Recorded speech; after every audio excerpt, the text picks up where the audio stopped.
તેડિયાપાડામાં જનસભાને સંબોધતા ધારાસભ્ય ગોપાલ ઇટાલિયાએ શું કહ્યું, ચાલો આપણે જોઈએ.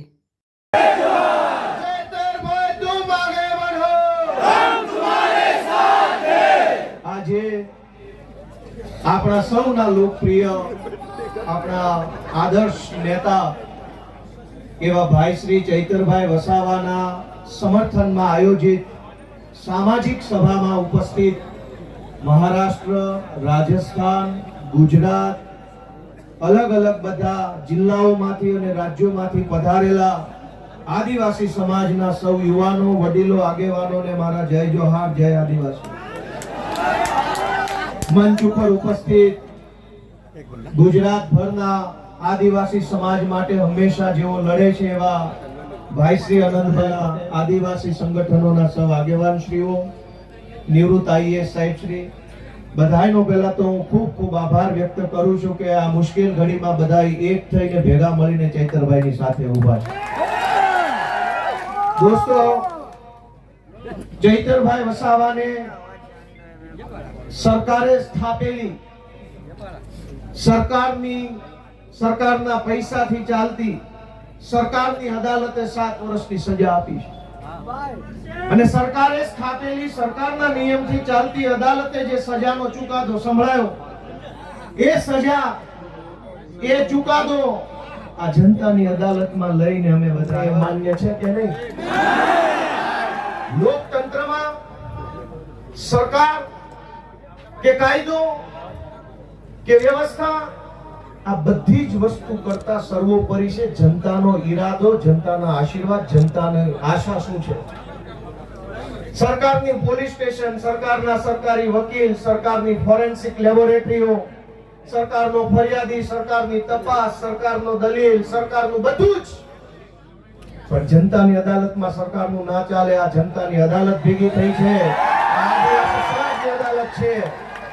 ચૈતરભાઈને સરકારની અદાલતે અને સરકારે ભેગા મળીને જે કાંઈ ન્યાય અન્યાય કર્યો, એનો સાચો ન્યાય આદિવાસી સમાજની અદાલતમાં થવાનો છે. અને નિર્ણય આજે અહીંથી આપણે કરીને જવાનું. દોસ્તો, સરકાર એમ કહે છે કે ચૈતર વસાવાને 7 વર્ષની સજા. આ જનતાની અદાલતના કરોડો ન્યાયાધીશો તમે અહીંયા ઊભા છો, તમે કહો તમે શું સજા કરશો ભાજપને? જો ભાજપની સરકાર, ભાજપને 70 વર્ષની જેલની સજા આપણે કરવાની છે. આવનારા 70 વર્ષ સુધી ભાજપનું બટન નહીં દબાવવાનું અને એને સજા આપવાનો નિર્ણય આજે આ જનતાની અદાલતમાં થવો જોઈએ. લોકશાહીમાં જનતાથી મોટું હોય કોણ? જનતાથી મોટું કોણ? જનતાથી મોટી પોલીસ નહીં, જનતાથી મોટું જંગલ ખાતું નહીં, જનતાથી મોટા મુખ્યમંત્રી પણ નહીં. સૌથી મોટી જનતા, અને જનતાએ નક્કી કર્યું કે અમારો નેતા ચૈતર વસાવા છે. દોસ્તો, એટલે આ સજા માત્ર ચૈતર વસાવાને નહીં, જનતાને છે આ સજા. કેમ કે જનતાએ નક્કી કર્યું ને અમારો નેતા ચૈતર વસાવા.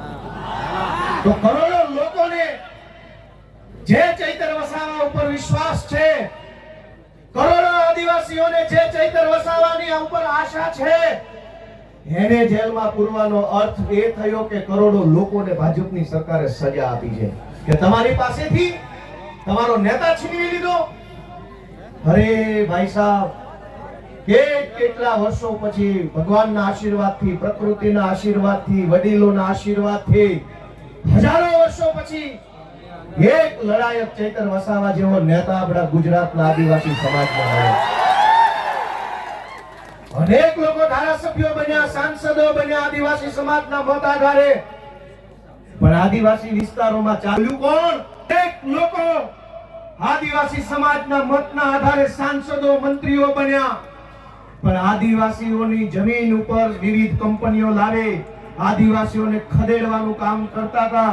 એની વિરુદ્ધમાં પહેલો મજબૂત અવાજ ઉઠાવ્યો કોણે? ચૈતર વસાવાએ. કેવડિયામાં, તાપીમાં, છોટાઉદેપુરમાં, ડાંગ જિલ્લામાં ચારો તરફ કંપની, થર્મલ પ્રોજેક્ટ, ફલાણો પ્રોજેક્ટ, ઢેકણો પ્રોજેક્ટ. આ તમામ પ્રોજેક્ટના નામે આદિવાસીઓને ઘર વગરના, જમીન વગરના, શિક્ષણ વગરના, આરોગ્યની વ્યવસ્થા વગરના કરવાના ષડયંત્રને રોકવાનું કામ કર્યું કોણે? ચૈતર વસાવાએ કર્યું અને સરકારના પેટમાં તેલ રેડાયું કે આ ચૈતર વસાવા આદિવાસીઓને કાં આટલો બધો જાગૃત કરે છે? કેમ સુતેલો આદિવાસી સમાજને જાગૃત કરવાનું કામ કરે છે? ચૈતર વસાવાનો ગુનો એ નથી કે જંગલ વિભાગના કર્મચારી સાથે બોલાચાલી કરી. ગુનો તો એ છે કે જંગલની જમીન તમારી છે અને તમને અપાવવાની છે એવી જાગૃતિ સમાજમાં લઈને આવ્યા. ચૈતર વસાવાએ જો બીજા ભાજપના આદિવાસી નેતાઓની જેમ રૂપિયા બનાવ્યા હોત તો જેલમાં હોત કે ઘરે હોત? એક છે મોટા કદાવર આદિવાસી નેતા 2000 કરોડ નું મનરેગામાં કરી નાખ્યું. જેલમાં છે કે મેલમાં? આદિવાસીઓના મત લઈને આદિવાસી વિસ્તારોની ગ્રાન્ટો ખાઈને 2000 કરોડ રૂપિયાનું બૂચ મારીને જો બેઠા હોત તો મેલમાં હોત. પણ જેણે આદિવાસીઓને પાય બચાવવાનું કામ કર્યું, આદિવાસી બાળકોના શિક્ષણ માટે લડાઈ લડ્યા, વિસ્થાપિતો માટે બોલ્યા, એ ચૈતરભાઈને જેલમાં પૂર્યા. વિધાનસભામાં આજની તારીખમાં જેની ઉપર ગુજરાતની હાઈકોર્ટે આદેશ કર્યો હોય કે આ ધારાસભ્યો પર બળાત્કારની એફઆઈઆર નોંધો, જેની ઉપર બળાત્કારની એફઆઈઆર છે એ આજે વિધાનસભામાં છે. આજની તારીખમાં ધારાસભ્ય છે, જેલમાં નથી બળાત્કારના આરોપી. જેની ઉપર મનરેગા કૌભાંડનો 2000 કરોડનો આરોપ છે એ વિધાનસભામાં ધારાસભ્ય થઈને બેઠા છે. જેની ઉપર જમીનો પચાવી પાડવાનો કેસ ચાલે છે 200 કરોડનો, એ અત્યારે ધારાસભ્ય છે. ગુજરાતના તમામ ચોર, લુચ્ચા, લફંગા, લબાડ, તોડબાજ, બળાત્કારી, ભ્રષ્ટાચારી, ધંધા કરનારા બધા જ લોકો આલીશાન જિંદગી જીવે છે. અને એક મામૂલી ગુનાની અંદર ચૈતર વસાવાને 7 વર્ષની સજા.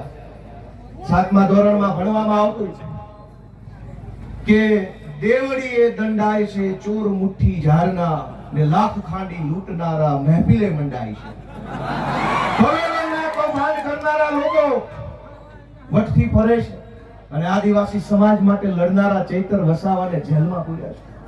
દોસ્તો, મારી તમને એટલી વિનંતી છે કે લડાઈ બહુ લાંબી છે. આજે આપણે બધા અહીંયા ભેગા થયા છીએ, અહીંયા આકલા પડકારા જુસ્સો આમ કરી નાખું તેમ કરી નાખું કરીએ છીએ, પણ સાચું આમ અને તેમ કરવાનું ટાણું છે ને એ મતદાનના દિવસે આવતું લોકશાહી છે. આમ તેમ જે કાંઈ, અને નર્મદા જિલ્લા વાળાએ તો આમ તેમ કરીને બતાવી દીધું છે. જો આમ થાય, આમ તેમ કેમ થાય ને ગઈ ચૂંટણીમાં કહી દીધું કે આમ થાય. બહુ છોટા કા ઝુકેગા નહીં સાલા. બટા પાડી દીધા. વડાપ્રધાને અહીંયા સભા કરી, ગૃહમંત્રીએ સભા કરી, પ્રદેશ પ્રમુખે કરી, પણ નર્મદા જિલ્લાના આદિવાસીઓએ કીધું ઝુકેગા નહીં સાલા. આને કહેવાય અસલ ટાઈગર. પણ દોસ્તો, હું તમને છેલ્લી 2-3 વિનંતી કરીશ કે ચૈતરભાઈનો ગુનો શું? આ ભાજપ વાળા ટીવીમાં, સોશિયલ મીડિયામાં ચૈતરભાઈને બદનામ કરવાનું કામ કરે કે એણે વન વિભાગ વાળાને આમ તેમ કહી દીધું, ધાકધમકી કરી લીધી. તમારા વન વિભાગ વાળા, તમારા પોલીસ વાળાએ અમારી હારે જે ધાકધમકી કરી છે ને એની સજા 700 વર્ષ આપો ને તો ઘટે એમ છે. આખા ગુજરાતમાં સરકારી માણસો જનતા હારે કેવું વર્તન કરે છે?